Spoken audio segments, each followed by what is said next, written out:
dahil naimbitahan nga tayo umattend ng birthday party, aba edi uuwi tayo sa Batangas. Hinatid na nga kami ni Daddy dito sa may South Station. So mga 8:15 kami nakarating. Ayan, so nakasakay na kami tapos kung hindi pantay yung blushon ko kaya punas-punas lang.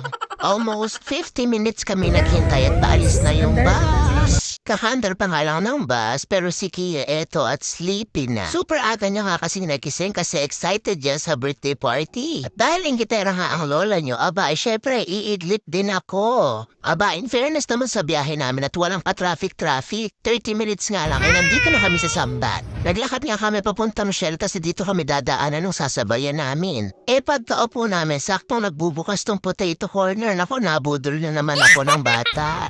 At eto na, ready na ang aming fries. Habang naghihintay nga for the lafang muna ang mga person. Si Kiyo kanina pa yan kain ng kahayan. Ang dami niya kasing baong mga biskwit at naubos na niya. Pati nga yung delight, tinupakan pa kanina. Tapos sabi niya pagkaubos ng fries, Hindi na ako gutom. maya-maya nga ay dumating na rin ang ninang ni Kiyo. So ayan, on the way na kami at dito lang naman niya sa may Malvar. Halos saktong 10 a.m. naman kami nakarating. Happy birthday, Sayon! Bless kami, bless. Ayon, bless. Wow. Thank you po, Ninang. So ayun, first birthday nga ng kinakapatid ni Kiyo, si Zion. Alam niyo bang lahat ng parting a-attendan ni Kiyo Christmas party ang tawag niya. Dito yung pwesto ng mga kids at binigyan na sila niyang pangalabi sa braso.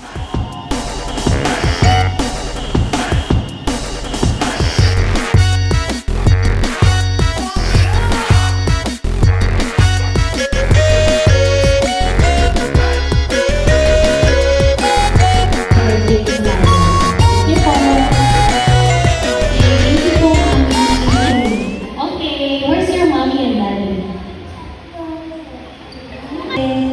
Ano pong pangalan mo? Okay, gagalingan na. What's your name? Oh?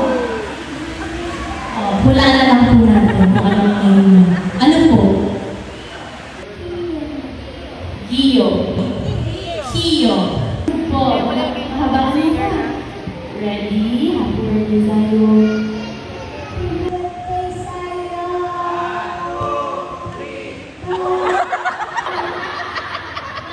Naka-11 ka. Naka-11. 4, 8, go. Magbigay ng brand ng cellphone. 1, 2. Magaling kayo mga bata na sunod sa mechanics. Nakailan yung po. Magbigay ng subject sa school. 1, 2, 3. Oh? 2.5.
Ako din.